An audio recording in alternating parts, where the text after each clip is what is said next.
Buenas noches. Hoy vamos a hablar sobre, en esta asignatura de Protección Civil 1, vamos a hablar sobre el análisis de la vulnerabilidad y las etapas del análisis de la vulnerabilidad. Voy a prender aquí la luz para que me vean que sí soy yo. Aquí estoy yo. Ok, lo primero que vamos a intentar plantear es qué es una evaluación de la vulnerabilidad. Me parece que primero debemos saber qué es la vulnerabilidad. Ello es tan solo la incapacidad o la deficiencia que puede tener una persona, un grupo de personas, una comunidad en enfrentarse a una amenaza. Entonces, por eso es que es importante conocer cuál es la vulnerabilidad de la persona o de la comunidad o del proceso también puede ser. En este caso, el objetivo de una evaluación de vulnerabilidad tiende, primero que nada, a identificar cuáles son las probables vulnerabilidades a las cuales está expuesto el sujeto o los sujetos o las comunidades. Porque en función de esa definición de vulnerabilidad, entonces eso implica que hay que tomar algunas medidas de acción, de prevención, de mitigación o de corrección para intentar que la amenaza a la cual nos vamos a exponer nos afecte lo menor posible. Eso implica que no es simplemente si yo tengo una amenaza de incendio y yo soy vulnerable porque no tengo extintores, no, sino que hay que escribirlo, hay que documentar dónde se puede originar el incendio, qué es lo que puede originar el incendio, qué puede inducir o aumentar el incendio, qué tengo yo para extinguir el incendio, cuáles son las vías de escape, a quiénes son los que van a intervenir. Toda esa información tiene que estar documentada hoy, para que las personas que vayan a intentar aprender cómo sofocar incendios sepan y entiendan la visión de la persona que hizo la evaluación. Y al mismo tiempo sirve como, esa documentación escrita sirve como un input de ingreso o un input de aprendizaje para otros grupos de personas que puedan hacer las acciones en un espacio o una situación similar a la que se está evaluando. Eso quiere decir que cada vez que se forma un equipo nuevo o cada vez que aparece un riesgo nuevo y se hace una medición de evaluación nuevo, hay que hacer el proceso. ¿Por qué hay que hacer el proceso? Porque cada persona tiene un punto de vista distinto, tiene conocimiento distinto, tiene formas de atacar distintas. Entonces, hay que ir haciendo y mejorando cada vez los procesos escritos para que los futuros que vengan entiendan, comprendan y asuman esa nueva forma de atacar la vulnerabilidad.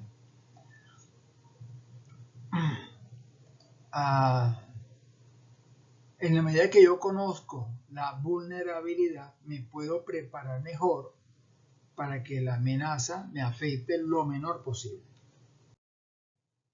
Entonces, ¿qué es una evaluación de vulnerabilidad? Tan solo es evaluar un sistema, un proceso, un equipo, una operación para intentar identificar cuáles son las probables amenazas que se pueden presentar y al mismo tiempo conocer cuáles son las debilidades de los elementos que van a intervenir en atención a esa amenaza o que están expuestos a esa amenaza. En este caso estamos hablando de un dispositivo de seguridad, de un sistema informático.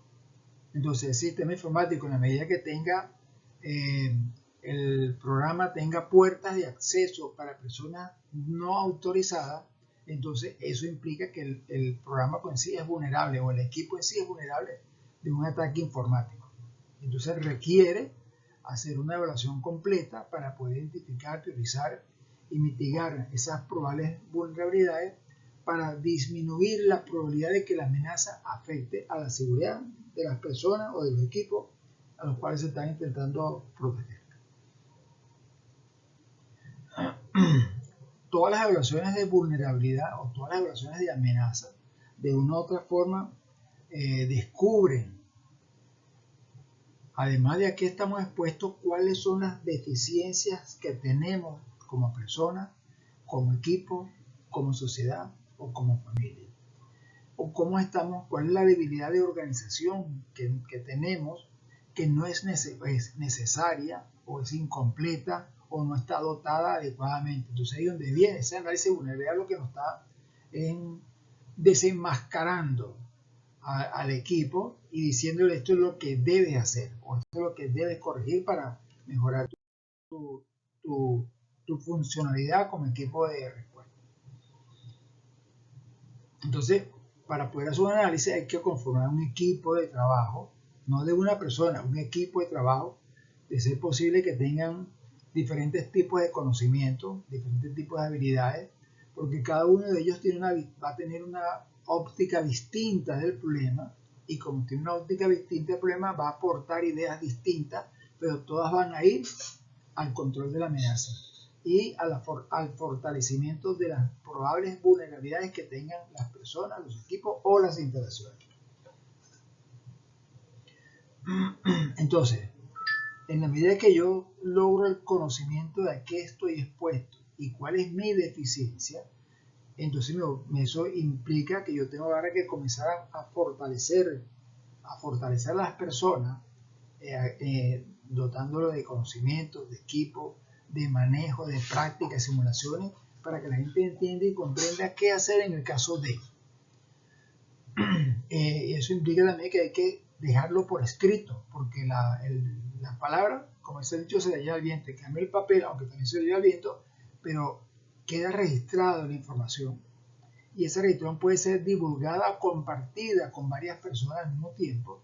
Y cada uno va a tener una copia que va a poder leer, entender, comprender para poder utilizar en el momento adecuado.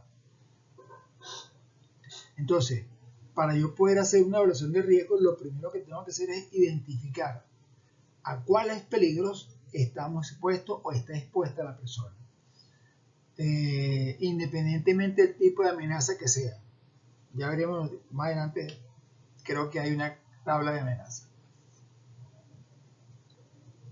En función de la evaluación del riesgo, también nos va a definir, esa evaluación del riesgo nos va a permitir establecer prioridades de atención de amenaza, prioridades de preparación, prioridades de dotación, prioridades de formación de la persona, todo ello con la intención de reducir el desastre en el momento que se presente. Es oportuno decir que yo puedo conocer la amenaza, yo puedo tener los equipos, los materiales, los insumos y personal, pero si la gente no sabe cómo utilizar los equipos, no sabe coordinar las acciones entre sí, no hay un líder que dirija las acciones, en el caso de nada vale. Es como estar muerto dentro de un ataúd. Puedes estar vivo, puedes saber que estás vivo, que necesitas respirar, pero si no sale el ataúd no puedes mostrar que estás vivo y te entierran igualito. Entonces,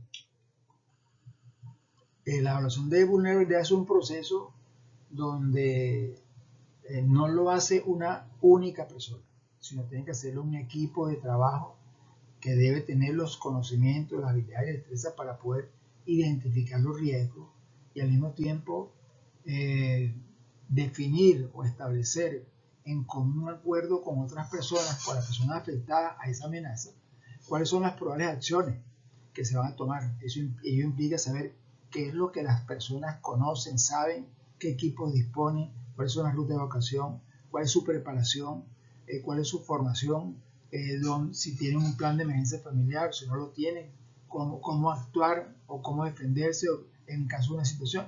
Toda esa información forma parte de la evaluación de la vulnerabilidad. Porque en la medida que no seamos capaces de reconocer o de hacer o de defendernos, somos netamente vulnerables. Y cualquier cosa que pase, por supuesto, nos va a afectar. Indudablemente que en este caso se requiere del apoyo comunitario, del apoyo de la comunidad para la evaluación de las vulnerabilidades. Es importante entender o hacer entender a la población que la población debe estar preparada para afrontar una vulnerabilidad. No puede depender, una comunidad no puede depender de la llegada de los bomberos, de la llegada de los paramédicos, de la llegada de protección civil, no. Debe depender de ella misma y por eso que es necesario identificar dentro de la comunidad quiénes son bomberos, paramédicos, policías, enfermeros, quiénes son rescatistas, quiénes saben quiénes tienen equipo de protección personal, quiénes tienen extintores, quiénes tienen manguera, quiénes tienen serrucho, hacha, martillo, machete, todo ese equipamiento que será necesario para el caso de hacer un rescate, para el caso de atender un herido, para el caso de tener un incendio. Esa información es válida y forma parte de la evaluación de la vulnerabilidad. Mientras mejor preparada, mientras mejor dotada esté la comunidad, es menos probable que resulte mucha gente afectada en caso de una emergencia. Entonces, para yo poder reducir las consecuencias negativas de una formación es prioritario la formación, la preparación, la formación, la inducción y la preparación de la población en cómo actuar en el caso de. Claro, estamos hablando como si hay una única amenaza y eso es mentira. En toda sociedad hay más de una amenaza. Incendio, explosiones, derrumbe, fuego, arco eléctrico. Le voy a poner un ejemplo. Yo antes salía a trotar. Hay una especie de subida y venía un camión de la alcaldía de Maracaibo con un nódulo un poquito más alto que un container y hay un tendido eléctrico que atraviesa la calle de un lado a otro. Bueno, el camión pasó y con el container se llevó el cableado. ¿Por qué? Porque no era mucho más alto que el container y el chofer o el conductor tuvo la precaución de disminuir la velocidad cuando pasó por debajo de los cables. Claro, estaba a 5 metros de la esquina, entonces se vio obligado a reducir la velocidad y justo en ese momento que redujo la velocidad se llevó los cables dormidos. Eso, cuando yo pasé, estaba la comunidad protestando, habían como 30 personas protestando allí. ¿Por qué? Porque le tumbó el cable de internet, el cable de telefonía y los cables de electricidad, todo al mismo tiempo. Entonces, claro, estaba el camión detenido por la gente de allí, habían como 4 policías que habían llegado y estaban esperando luego el camión de Corporé, el camión de IT, el camión de Cantelé para hacer la reparación. Lo cierto es que al día siguiente cuando pasé ya habían solucionado el problema. Pero fíjense lo importante que es la reacción de la comunidad. Así como nos reaccionamos de una manera, voy a usar la palabra arbitraria y violenta para que reparamos novedad. Cuando ocurre un desastre, ese es el dinamismo que se necesita. Quienes saben, quienes pueden y quienes hacen en caso de un desastre. No esperar a que otro llegue para que me ayude. Pues sí, no, yo tengo fortaleza, yo tengo capacidades. Entonces vamos a entenderlas y comprenderlas para disminuir la vulnerabilidad de la sociedad, la vulnerabilidad de las personas, la vulnerabilidad de las familias, la vulnerabilidad de la parroquia. Porque en la medida que todos sepamos cómo hacer, siempre vamos a depender del Estado, siempre vamos a depender de los bomberos, de la alcaldía, de la protección civil, de las ambulancias, siempre vamos a depender, pero la dependencia va a ser menor porque cuando ellos lleguen ya nosotros hemos hecho parte de la solución porque estamos preparados y dispuestos, sin discriminar a nadie, con los recursos que tiene la comunidad, que son bastantes, en la medida que la comunidad se organice y cada quien diga, yo tengo un martillo, yo tengo clavo, yo tengo un serrucho, yo tengo un hacha, yo tengo casco, yo tengo guantes, yo tengo braga, la comunidad sabe que dispone y en el momento de la necesidad esos equipos están allí. Recordemos que cuando sucede un evento, en el primer tiempo, que es donde ocurren los accidentes, las lesiones, las muertes, es donde acude la comunidad. Porque en ese interín de espacio, que puede ser 20 minutos, como puede ser 4 horas o 2 horas, mientras los equipos de atención de la emergencia se deciden, los informan, le comunican, se montan en el camión y vienen por ahí, se consigue una cola y ya la comunidad está actuando. No podemos depender de otros, tenemos que aprender a actuar como sociedad responsable. Y eso implica que la comunidad debe conocer sus problemas de raíz. ¿Quién, cómo, cuándo se originan los problemas? Para irlos atendiendo en la medida que se van presentando y establecer alternativas de solución a medida que se van presentando. No esperar que papá gobierno me solucione el problema. No, nosotros como comunidad debemos darle. Me aclaro, el gobierno es necesario porque tiene mejor equipo, mejor herramienta y más capacidad que nosotros. Pero si nosotros atacamos el problema desde el primer día, veremos cómo nos afecta menos a nosotros. Entonces, en la medida que nosotros podemos evaluamos de una manera correcta, efectiva y activa la vulnerabilidad, en ese mismo grado estamos menos expuestos. No es que vamos a dejar de estar expuestos, estamos menos expuestos, porque ya conocemos la amenaza, conocemos qué la origina, cómo se potencia. Entonces, si nosotros tomamos control y le damos intensidad a la amenaza, claro, un rayo no le puedo dar la intensidad, siempre va a caer un rayo. Una lluvia intensa siempre va a caer, no le puedo poner una carpa para que no moje, siempre va a llover. Pero en la medida que yo logre tener pararrayos, para el primer ejemplo, o mantener las cañadas y las quebradas limpias y sin obstrucción, el fluido va a circular mucho mejor y la probabilidad de una inundación va a ser también menor, lo cual implica que van a haber menos daño. Entonces, debemos entender que para que ocurra un desastre debe haber una amenaza. Y esa amenaza está relacionada a los factores de la vulnerabilidad que tiene la persona o grupo de personas.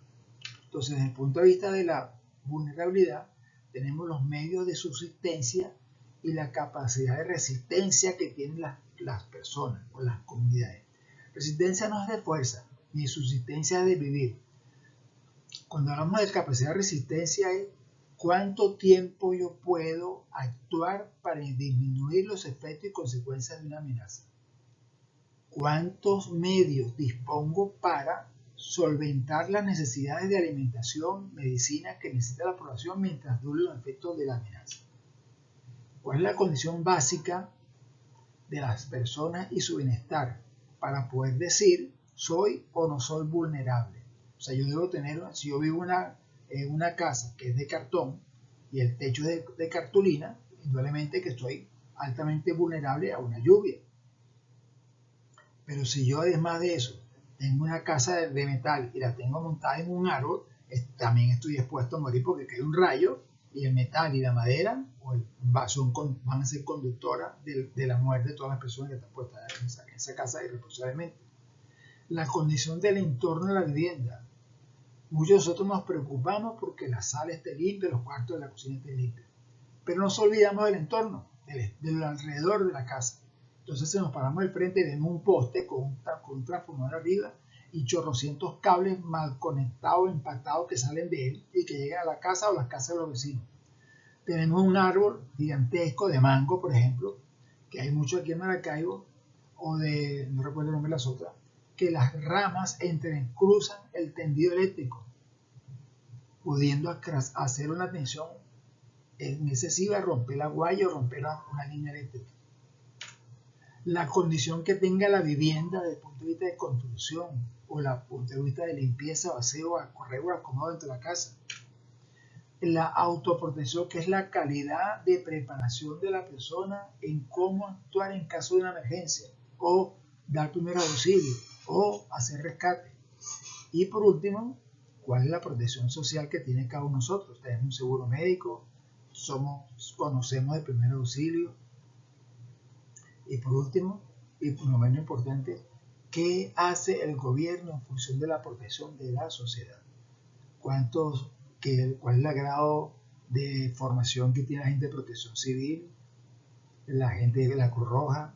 ¿Cómo están capacitados, preparados los dispensarios y hospitales que controla el gobierno? ¿Cuál es el grado de preparación que tienen los funcionarios de bomberos, protección civil para poder atender la emergencia adecuadamente? ¿Y cuál es el equipamiento adecuado, satisfactorio y suficiente que tienen estas instalaciones para poder atender la emergencia? Por ahí vamos las vulnerabilidades que estamos hablando. Desde el punto de amenaza, ¿qué amenaza estamos expuestos? Inundaciones, huracán, no, aquí en Venezuela es difícil que haya un huracán, un sismo también, maremoto tampoco difícil también, erupción volcánica muy difícil, sequía sí, deslizamiento de tierra a cada rato, amenaza de carácter biológico, en este momento estamos con la radiación solar, la lluvia está en zancudo, tenemos también el COVID que anda por ahí corriendo, en estos días está lloviendo más o menos medio intenso. Ahora, nosotros para poder evaluar de una manera armónica a qué estamos expuestos, lo primero que tenemos que evaluar es nuestro entorno. Nosotros como miembros de un grupo social, ahí estamos nosotros las personas. Y vamos a hablar cuáles son nuestras relaciones sociales entre familia, entre personas, entre familia, entre vecinos, entre grupos comunitarios, entre parroquia, municipio, Estado y nación. Porque ello va a depender de si esas relaciones son fortalecidas o están debilitadas. Y en función de ello habrá más o habrá menos recursos, habrá más o menos atención. Desde el punto de vista físico, en qué condiciones están las instalaciones, las nuestras y las del gobierno, las nuestras y las de la comunidad, porque ello va a depender también, puede también crear estados inadecuados de riesgo para nosotros. En el punto de vista financiero es cuáles son los aportes que el gobierno hace para que los sistemas de atención de emergencia tengan los recursos suficientes y necesarios para atender la emergencia. Eso es un decir.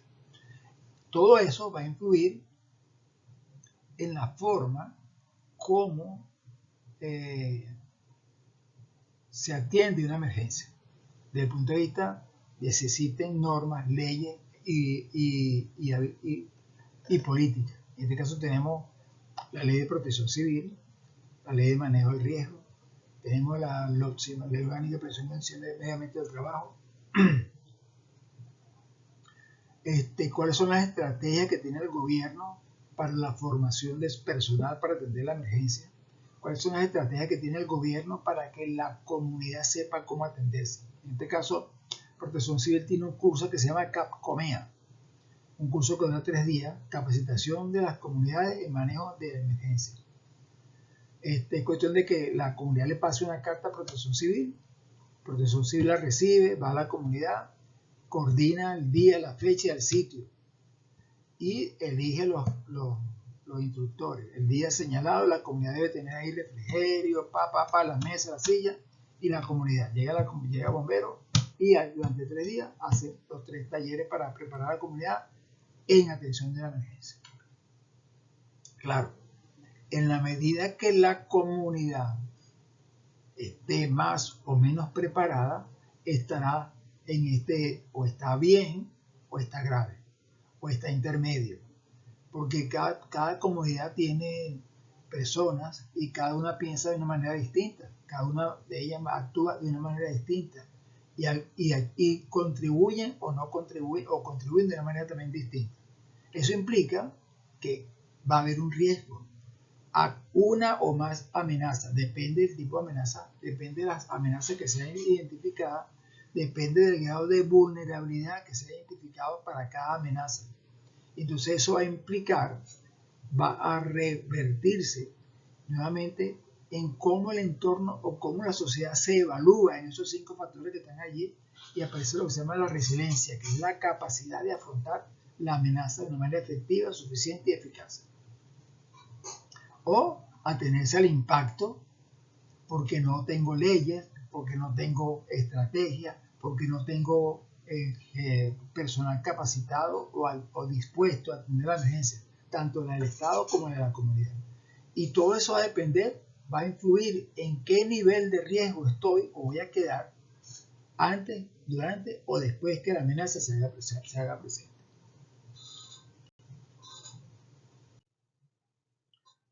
Entonces, esto puede resultar en varios escenarios. Primero, un resultado indirecto del proceso de desarrollo, o sea que lo que está avanzando se va a deteriorar, se va a desgastar o se va a desaparecer.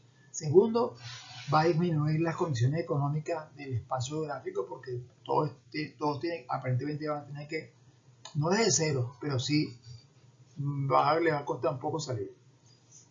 Y eso va a afectar a la comunidad desde el punto de vista comunitario, porque al ver de tanto esfuerzo y quedamos peor, entonces quiere decir que lo que estábamos haciendo no se estaba haciendo bien. No es que esté malo, sino que no se estaba haciendo bien o no estaba orientado en el sentido correcto para dar la respuesta a los grupos que han debido atender la emergencia de manera correcta. Y, por supuesto, como no tenemos dinero, estamos devastados, va a ser un poco difícil reparar necesidades básicas. Voy a poner el ejemplo de Vargas. Vargas fue destruido. Entonces los grupos minoritarios no tenían poder en la comunidad y tuvieron que emigrar. Y les fue difícil, y hoy todavía de repente les es difícil poder satisfacer sus necesidades porque no tienen empleo o perdieron los padres, quedaron solamente los niños quedaron en casa de otro familiar. Entonces, bueno, eso les trastocó el mundo y tuvieron que, digamos, comenzar de cero. Además de eso, toda comunidad que se ha afectado al principio le cuesta. Vamos a poner ejemplo del COVID. Después que se medio controló el COVID, muchos centros comerciales, muchos comercios grandes, medianos y pequeños cerraron. Eso afectó la actividad económica del país, la distribución de alimentos, la distribución de los servicios, inclusive comprar ropa se hace difícil. Han pasado ya 2-3 años y usted sale hoy, ve que hay una clara recuperación, no al 100%, pero sí hay un dinamismo económico que ha resultado una mejor calidad de vida para todos. Entonces, el momento de la emergencia es donde actúa la parte política, que es la que dispone la actuación y las reparaciones, la implementación o la ejecución de nuevos presupuestos o nuevas acciones para corregir aquellas cosas que fueron afectadas por la emergencia. Pero si no se actúa de una manera diligente hoy, que no está pasando nada, si no se ordena hacer las diferentes evaluaciones, la determinación de los niveles de amenaza, los niveles de vulnerabilidad por cada amenaza que se presente en los diferentes espacios de la vida cotidiana, no estamos haciendo nada. Vamos a llegar igualito el día que se apareció el COVID, nadie sabía qué hacer, ningún hospital tenía medicina, ningún médico sabía cómo atenderlo y la gente en su casa no tenía mascarilla, no tenía guantes, no tenía casco, no tenía ropa, no sabía ni siquiera cómo actuar, porque no nos preparamos. Y eso genera una sociedad de preparados y no preparados, o incluidos y excluidos. Ahora, cuando ocurre un evento, hay una cosa importante que es bueno destacar. Todos somos seres humanos, todos. Cada uno tiene sus cosas buenas y cosas malas. Pero cuando ocurre un evento, ¿quiénes resultan afectados? En primera instancia los niños o los jóvenes, precisamente porque no saben qué hacer en el caso de una emergencia y no están preparados. No se les ha inducido en ellos el carácter de preparación, de alerta, de emergencia, sino que siempre han estado pendientes de lo que los padres dicen hacer. Ahí se tenemos un error. Entonces hay que inducir desde el niño, desde que se es niño, que existe una palabra que se llama riesgo, una palabra que se llama amenaza y una palabra que se llama prevención. En función de esas tres cosas hay que enseñarnos a cómo identificar peligros y amenazas y qué acciones de prevención, preparación y mitigación debemos tomar en cuenta. Algunos de estos factores que nos afectan es precisamente la exposición. Y vuelvo al tema de los niños. Un niño cuando está en la escuela no está con sus padres, está con una maestra. Y está con un grupo de niños que, entre comillas, los conoce porque los ve todos los días, pero no sabe quiénes son. Dentro de esos niños siempre hay un niño que se la tira al otro, que va a agredir a los que él cree que son más tontos que él. Tenemos la fragilidad social, eso va a depender de que yo como niño en un colegio no tengo quien me proteja.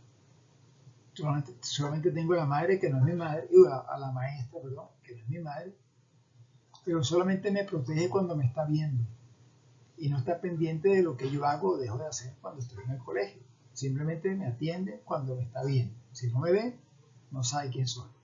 Entonces es importante que esa situación afecta al ser humano desde el punto de vista de la psique, de la fuente del sentimiento, de la comprensión y del entendimiento. Igual sucede a un adulto que está en un sitio donde la gente no lo ve, no lo siente, no lo palpa, esa persona se siente afectada e internamente comienza a buscar cómo hacerse notar. Y entonces ahí viene el bravucón, el maluco, el malvado, el pésimo o el testarudo. ¿Y qué más? Ante estas dos situaciones anteriores tenemos que aprender cómo aprender de manera positiva a lo que está sucediendo, o sea, en prevención, en mitigación o recuperación de cualquier situación que se presente. En este caso estamos hablando de una amenaza, pero igualito, si está en mi casa de madera, que tengo el techo de zinc, y yo siento que comienzan a caer gotas en el techo de zinc, automáticamente mi sentido dice alto, alto, alto, párate, hay una amenaza, está lloviendo.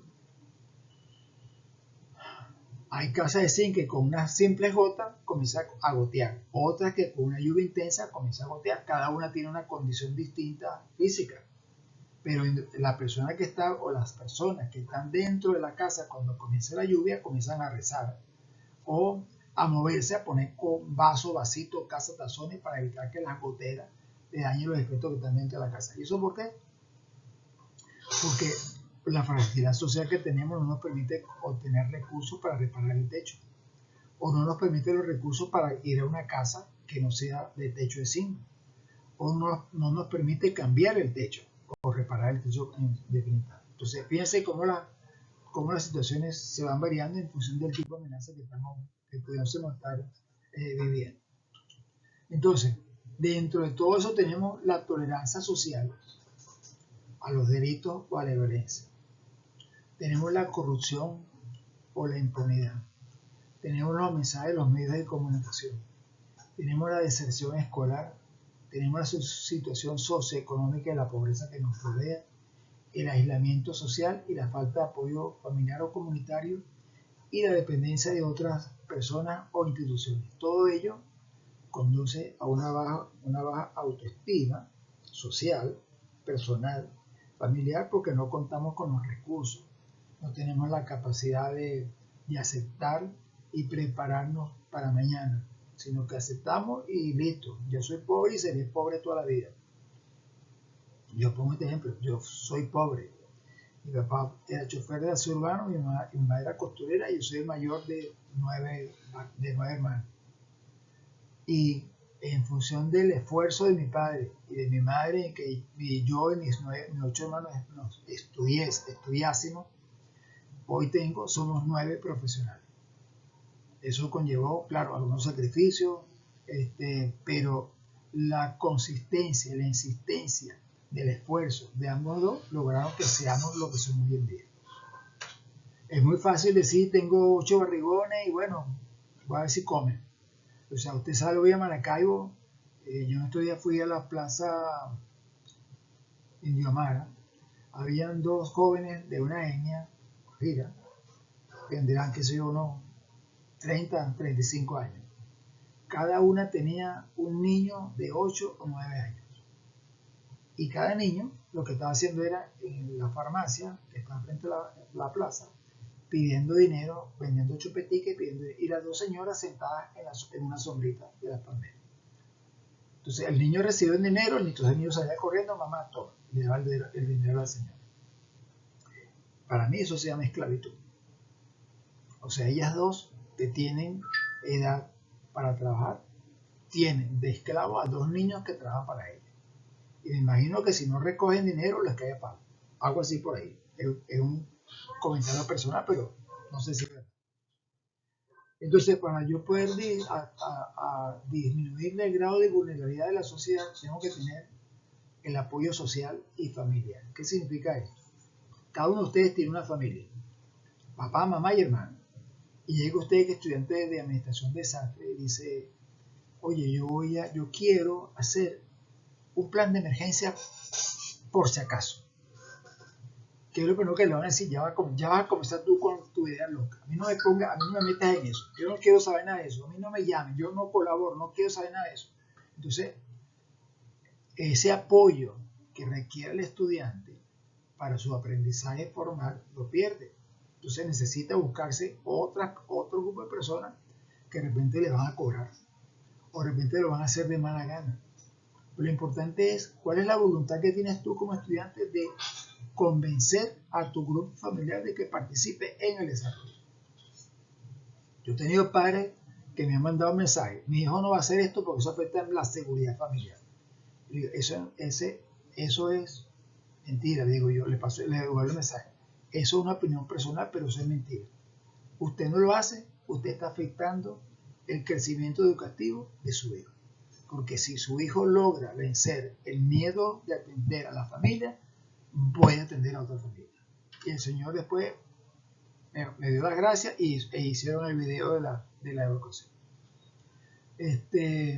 Para poder tener una disminución de la unidad, cada quien debe tener un empleo formal que le dé la satisfacción que requiere él y su grupo familiar. Segundo, tener una profesión que le dé la potestad de poder incluirse en el negocio, tener un lenguaje, tener conocimiento para decir y compartir y aprender o enseñar. Y por último, es que tanto hombres como mujeres, independientemente de cómo se llamen hoy en día, todos somos necesarios para poder aprender y para poder aplicar la gestión de riesgo.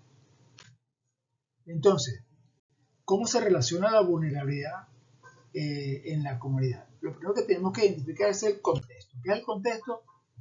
Es el espacio donde estamos viviendo y de cómo entender la información que este contexto nos está manejando. O sea, cuántos abastos, comercios, personas, profesiones, relaciones existen dentro de ese espacio.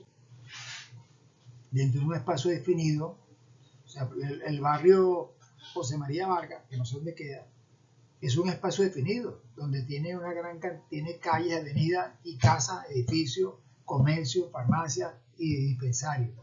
Y todo eso forma parte de ese hogar y todos tenemos que tener relaciones, conocimiento de qué existe y dónde está. Entonces, cada centro poblado tiene sus problemas particulares: telefonía, electricidad, agua, cloaca, saneamiento, recolección de basura, disposición de desechos. Todo eso forma parte de la problemática de un sector poblado y debemos conocerla, debemos saberla manejar e interpretar al mismo tiempo. Todo eso es lo que me permite definir qué es la parroquia o qué es el centro poblado, como es el texto. O sea, qué es lo que es y cómo está. No es lo mismo decir, yo conozco el poblado número 1, pero el poblado número 3 que está al lado mío no lo conozco. ¿No? Yo también tengo que saber qué hay en el poblado 3, el poblado 5, el poblado 8, todos los poblados que están alrededor mío, porque yo dependo de ellos y ellos dependen de mí. De repente yo en una emergencia requiero el centro médico que está en el poblado 5, o el médico, o el bombero, o el policía que está en el sector 1 o 2. Entonces, es interesante conocer los contextos de mi centro poblado para poder utilizarlos. No a mi voluntad, pero sí de manera coordinada. Eso implica que tiene que haber una relación de conductas, de acciones, empezando por el respeto, el conocimiento, las habilidades, la historia, la cultura de cada centro poblado, de cada grupo de personas, porque ello también va a hacer que se entrelacen, que haya una mejor comunicación, una mejor interacción, un mejor apoyo en el caso de. Voy a poner un ejemplo sencillo. Ustedes viven en una casa o viven en un edificio Si ves un edificio y están en el piso 3 y en cada piso hay 4 apartamentos, usted depende de 3 apartamentos. Y esos otros apartamentos dependen de usted también. ¿Por qué dependemos? Porque manejamos comunicaciones personales, nos conocemos desde que nacimos, desde que estamos viviendo en el edificio. Cuando hay una parranda intercambiamos, en fin de año nos saludamos, en Navidad nos volvemos a saludar otra vez. Cuando alguno se da vacaciones, nosotros quedamos cuidándole la entrada a la casa, no la casa, sino la entrada a la casa para que otras personas nos entren a ella. Y cuando sucede un evento, que hay una persona enferma, una persona herida, nosotros apoyamos a esa familia con esa persona. De repente tenemos un vehículo y la persona va, le damos la cola, o lo llevamos y lo traemos, como se queda. O sea, lo importante es que se entienda que en la medida que el pueblo o las personas actúen en consonancia con su entorno también va a actuar en consonancia con él. Ahí puede atender todas esas pocas de cosas que dice la pobreza, la violencia, la corrupción, porque nos entendemos y nos comprendemos. No es lo mismo un pueblo que una ciudad. Esa conducta se puede analizar como política, administrativa, social, cultural, economía, la ambiental o cualquier otra más. Esa conducta también puede ser evaluada desde el punto de vista de la eficiencia, la equidad, la transparencia, la innovación, la solidaridad y la responsabilidad. A ver, eso le tocaría a una persona, un especialista en el área, poder evaluar ese tipo de relaciones de ese centro poblado y de los centros poblados aledaños, y después lograr una interrelación para ver qué saca de ese producto, si es bueno, malo o regular. Ello implica que el contexto y la conducta también debe tener una capacidad de actuar con recursos, con conocimiento, con adiestramiento, con capacidad y formación para poder atender y contribuir en el desarrollo del contexto de ese centro poblado. Usted se va a un pueblo interno del estado de Falcón y usted ve las casitas. Usted se va aquí al estado Zulia, vía península de la Guajira, y están los pobladores de las etnias. Viven en ranchos miserables. ¿Por qué? Porque piensan que son indios y eso es lo que se merece. De eso todo lo contrario. Usted ve, los indios que se vienen aquí a la ciudad de Maracaibo, usted los ha metido unas posilgas porque son indios y eso es lo que merecen. No, eso no es lo que merecen. Es porque tienen un switch de que yo soy indio y yo tengo que mostrar pobreza para que me den. No trabajar para ganar, sino yo tengo que pedir para que me den. Es un error de manejo de la situación. Entonces, a la medida que esa población no tenga la capacidad de entender, comprender cómo mejorar, seguirá siendo baja. Entonces, fíjense que aquí, lo que estoy diciendo ahorita, en la medida que yo como poblado me entiendo, mejoro mi infraestructura, mejoro mi servicio, la producción, la educación, porque tengo criterios, tengo conocimiento, tengo herramientas para exigir la mejora. Pero si me conformo con ser pobrecito, en guayuco, descalzo, con una cita aquí en la calle y una plumita, de ahí no voy a salir. Si yo voy a estar pidiendo que el gobierno me ayude, que me dé, el gobierno no te va a dar, no te va a ayudar. Eres tú, ciudadano, que tienes que educarte, formarte y prepararte para seguir adelante. Somos estudiantes de una universidad y creemos que el docente me tiene que pasar la asignatura, ¿no? Ustedes tienen que prepararse, entrenarse, buscar, informarse, preguntar, asesorarse para lograr el conocimiento de ustedes. Y el docente simplemente es un formador, un elemento de apoyo que te sirve para formarte. Y te toca a ti como estudiante, entonces, averiguar las dudas que te quedan, y si no logras a través de internet, de los libros, los folletos, no logras, venga acá, profesor, yo leí esto y no me quedó claro. Dígame usted, acláreme usted cómo es. Si el profesor estará, diga, tengo un problema. Tengo un estudiante inteligente que quiere aprender. Entonces ahí es donde viene la formación y la competencia entre ambos dos elementos. Igual que en el punto anterior, la población también puede ser medida en función del nivel de ingreso, acceso a la agricultura, la educación, esperanza de vida es cuánto tiempo esperan las personas vivir en función de sus agregados internos.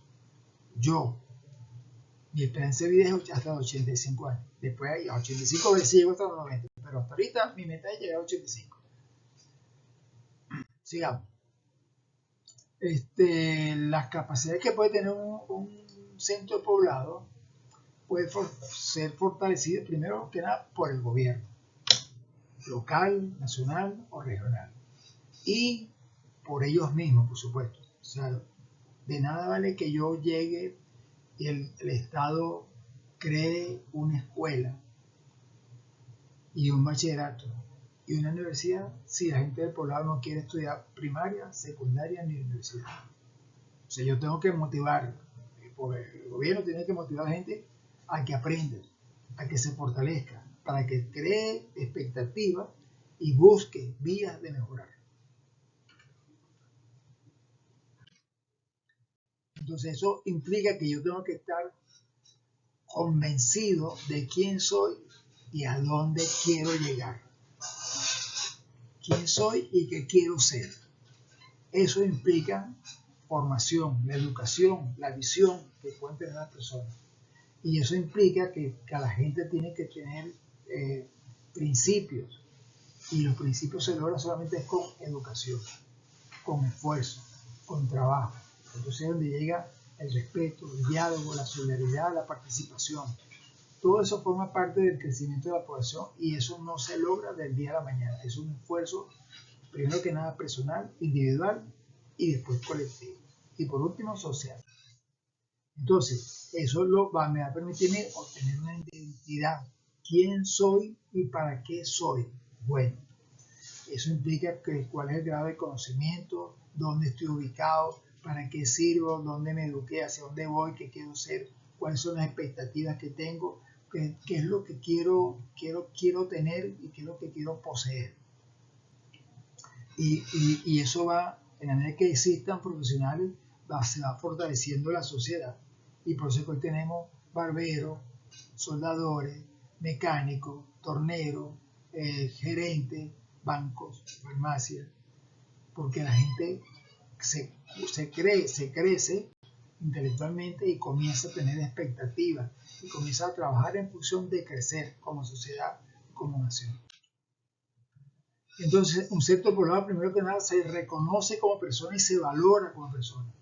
O sea, una gente que tú ves sin hacerlo de manera despectiva. Que tú paras en vehículo y cuando te vas a montar en el vehículo, tienes una persona con la mano extendida porque yo te cuidé el carro. O te limpio el vidrio, págame. Eso no es formación, eso no es preparación, eso es descuido. Eso es ganas de no querer hacer nada, sino de buscar lo fácil. Y lo fácil no siempre es lo bueno. O sea, un joven que tiene 25 años y está en un semáforo limpiando parabrisas, ¿qué futuro le espera? ¿A quién puede mantener a la persona limpiando un parabrisas? De repente tener esposa e hijos. ¿Con qué lo va a mantener? Hace cuestión de 4 meses yo me llegué a un semáforo y me llegó un señor con 80 años a pedirme que me dio que tenía un cartón de huevos que yo tenía que regalarle 2 huevos porque él no había desayunado. Esos huevos no son míos. Los huevos los estoy llevando yo a una tercera persona. No te voy a dar huevos. Yo no mantengo personas en la calle. Si quiere trabajar, bueno, bueno, allá está, porque es un trabajo, porque una persona hecha y derecha, así como soy yo, y busque un trabajo. Algo tuvo que haber aprendido en la vida. Y por último tenemos un objetivo. Ese objetivo implica que yo tengo que identificar, analizar, evaluar y proponer medidas. ¿Qué he identificado? Un factor de riesgo que puede afectar a la sociedad. Entonces yo tengo que analizar cuáles son los factores de ese riesgo que puede crear un efecto y consecuencias en el espacio gráfico evaluar cuál es la probable magnitud de ese riesgo para poder tomar unas acciones de prevención y mitigación. Siempre con la intención de que el día que el evento llegue, yo esté preparado para actuar, esté preparado para que ocurra la menor cantidad de lesiones, accidentes o muertos y esté preparado para que ocurra la menor cantidad de daños físicos posible. Entonces, yo tengo que, además de eso, ya tengo que haberla identificado, analizado, evaluado y proponer cuáles son las acciones en base a planes, en base a talleres, simulaciones, simulacros, para intentar que la persona sepa qué es lo que puede pasar, cómo prepararse para actuar para que ocurra la menor cantidad de lesiones, accidentes y muertes.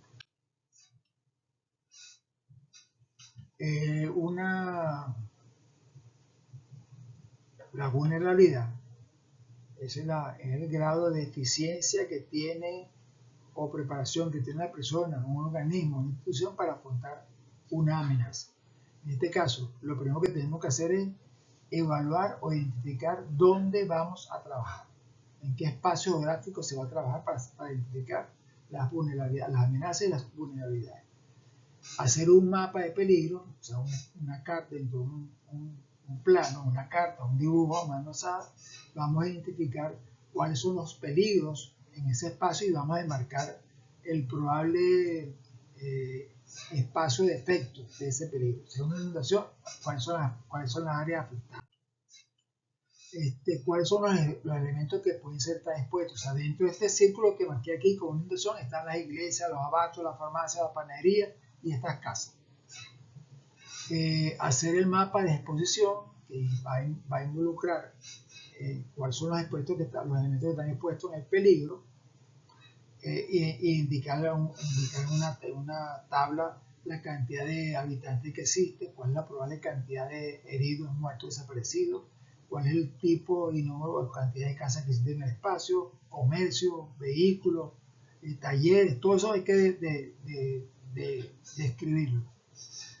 En función de la amenaza que hemos descrito, hemos identificado, decir cuál es el grado de afectación que puede tener ese espacio o esa instalación o ese equipamiento por efecto de la amenaza que identificamos. Y por último, vamos a hacer el mapa de la susceptibilidad, donde estamos ubicando esas interacciones. Y vamos marcando cuáles son los que tienen baja, media o alta probabilidad de daño. Y en función de esos daños, calculamos un índice de vulnerabilidad, o sea, cuál es el grado de afectación que puede tener ese elemento, y hacemos un mapa de vulnerabilidad. Tenemos dos mapas, el mapa de susceptibilidad y el mapa de vulnerabilidad. Y en función de eso, vamos a evaluar el riesgo, cuál es la probabilidad de que ese evento ocurra y cuál es la magnitud de ese evento. Vamos a marcar, por supuesto, cuáles son las áreas que existen para ello. Todo eso es lo que nos toca por esta clase de hoy y digo lo siguiente. Doy gracias por todo aquello que he recibido y elijo ser libre de edificar mi identidad, fortalecer mi presente para desarrollar mi futuro propio y el de mi entorno. Jesús Arcila. Muchas gracias por atender.